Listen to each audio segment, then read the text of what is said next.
राजा और गरीब ब्राह्मण। बहुत समय पहले की बात है।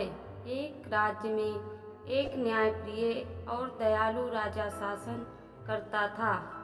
वह हर दिन प्रजा की समस्याएं सुनता और यथासंभव मदद करता। एक दिन एक गरीब ब्राह्मण दरबार में आया।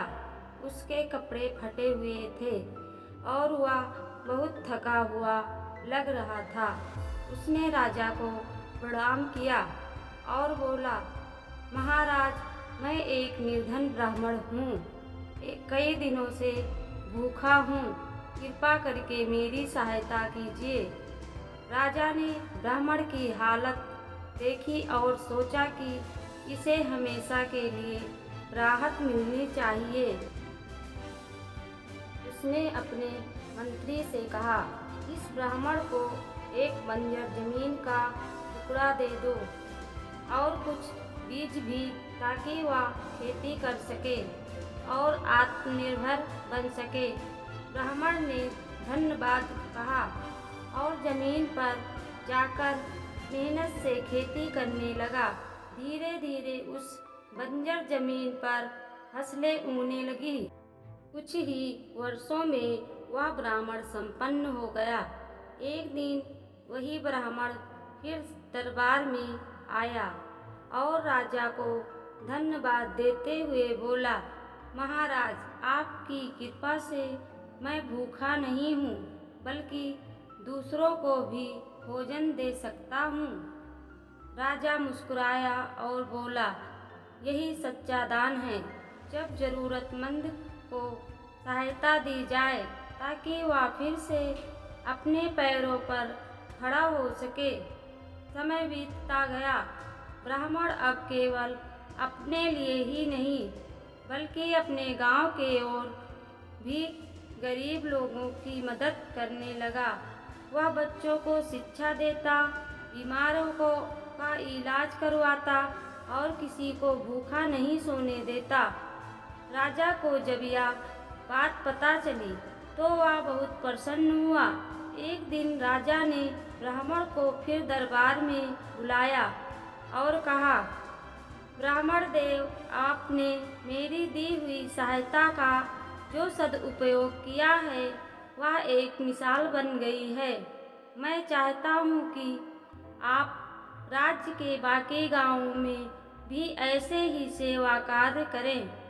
ब्राह्मण ने विनम्रता से कहा, महाराज, मैं तो बस अपना कर्तव्य निभा रहा हूँ। यदि मुझे आपकी छत्र छाया में सेवा करने का अवसर मिले तो मैं धन्य हो जाऊँगा। राजा ने उसे राज्य सेवक की उपाधि दी और कुछ सहयोगियों की टीम भी दी। अब ब्राह्मण राज्य भर में घूम घूम कर लोगों को आत्मनिर्भर बनाने का कार्य करने लगा। कुछ वर्षों में उस राज्य में कोई भी गरीब, अशिक्षित या भूखा नहीं रह गया। ब्राह्मण राज्य भर में सेवा का कार्य कर रहा था। लोग अब उसे ज्ञानी बाबा कहकर सम्मान देने लगे थे। एक दिन वह दूरस्थ गांव में पहुंचा, जहां लोग अंधविश्वास और रूढ़ियों में फंसे थे। बीमारियों का इलाज झाड़ फूंक से करते, बच्चों को स्कूल नहीं भेजते और महिलाओं को घर से बाहर निकलने नहीं देते। ब्राह्मण ने वहां सेवा कार्य शुरू करना चाहा, लेकिन लोगों ने उसका विरोध किया। गांव के मुखिया ने कहा, तुम हमारे पुराने रीति रिवाज नहीं बदल सकते। यहाँ सब कुछ पहले जैसा ही चलेगा। ब्राह्मण ने हिम्मत नहीं हारी। उसने गांव के बच्चों को कहानियाँ सुनाकर पढ़ाई में रुचि जगाई।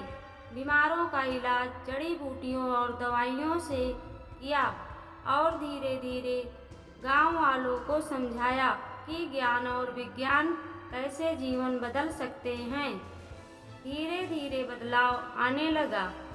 जब गांव का सबसे बीमार बच्चा ब्राह्मण की दवाई से ठीक हो गया तो सभी लोग चकित रह गए। अब वे अपने बच्चों को स्कूल भेजने लगे और महिलाएं भी गांव की सभा में बोलने लगी। जब राजा को यह पता चला तो वह स्वयं उस गांव आया और ब्राह्मण को गले लगाकर बोला, तुम केवल एक ब्राह्मण नहीं, अब इस राज्य के ज्ञानदाता हो।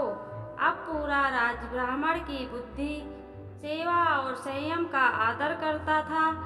लेकिन एक दिन पड़ोसी राज्य के राजा ने चाल चली। उसने अपने राज्य में बढ़ती गरीबी और अशांति से जलन हो रही थी और वह ब्राह्मण की लोकप्रियता से भी उसने अपने एक गुप्तचर को भेजा जो राज्य में भ्रम फैलाने लगा। ब्राह्मण अब बहुत शक्तिशाली हो गया है, कहीं ऐसा ना हो कि वह स्वयं राजा बन जाए। धीरे धीरे कुछ दरबारी भी उस बात पर शक करने लगे। उन्होंने राजा के कान भरने शुरू कर दिए। राजा भ्रमित हो गया। वह ब्राह्मण पर विश्वास करता था, पर अब मन में संदेह का बीज था। राजा ने ब्राह्मण को अकेले में बुलाया और कहा, मैंने तुम्हें मान दिया, लेकिन अब राज्य में लोग कहते हैं कि तुम सिंहासन की ओर देख रहे हो। ब्राह्मण मुस्कुराया। उसकी आंखों में अपार शांति थी। उसने कहा, महाराज, जो व्यक्ति दूसरों के जीवन को ऊंचा करने में लगा हो वह अपने लिए कुछ नहीं चाहता। यदि आपको लगता है कि मेरा त्याग ही विश्वास का परिणाम होगा तो मैं यह राज्य छोड़कर वन में तप करने चला जाऊंगा। यह सुनते ही राजा की आंखें भर आई।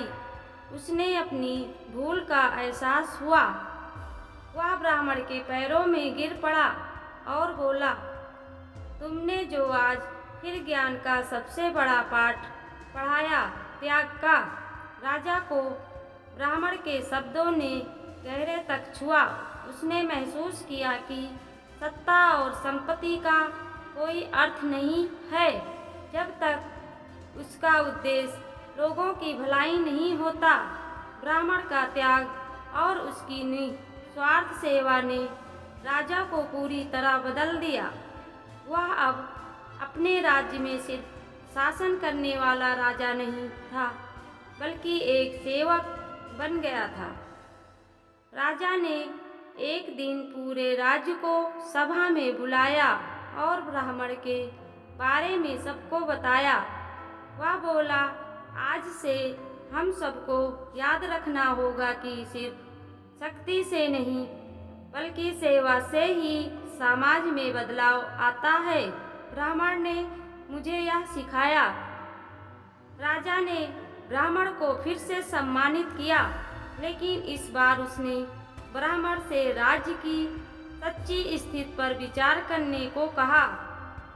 ब्राह्मण ने कुछ समय सोचा और कहा, महाराज, हम सबको याद रखना चाहिए कि हम जो सत्ता में हैं वह केवल एक कर्तव्य है, न कि अधिकार। हमें हमेशा समाज के सबसे निचले वर्ग की चिंता करनी चाहिए। राजा ने इसे गंभीरता से लिया और राज्य में कई सुधार योजनाएं शुरू की।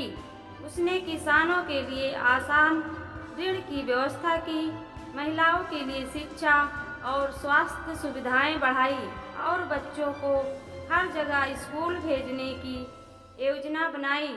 ब्राह्मण की शिक्षाओं से प्रेरित होकर राजा ने राज्य में न्याय और समानता की नींव रखी।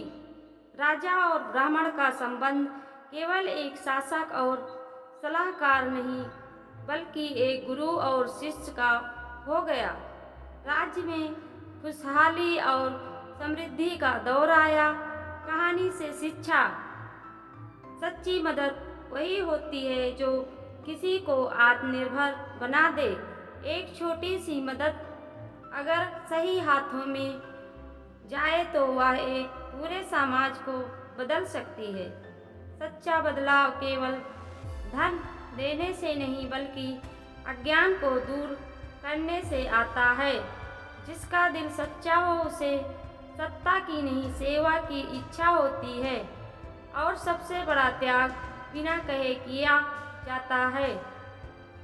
जब शासक सच्चे दिल से अपने राजा की सेवा करता है तो समाज में बदलाव आना निश्चित है और सबसे बड़ा नेता वही होता है जो दूसरों को अपने से बेहतर बनाने की कोशिश करता है। अब यह कहानी केवल एक ब्राह्मण की नहीं बल्कि एक सामूहिक परिवर्तन की कहानी बन गई। यह हमें यह सिखाती है कि सच्चा नेतृत्व वह है जो खुद को बदलने की ताकत रखता है और समाज के लिए काम करता है।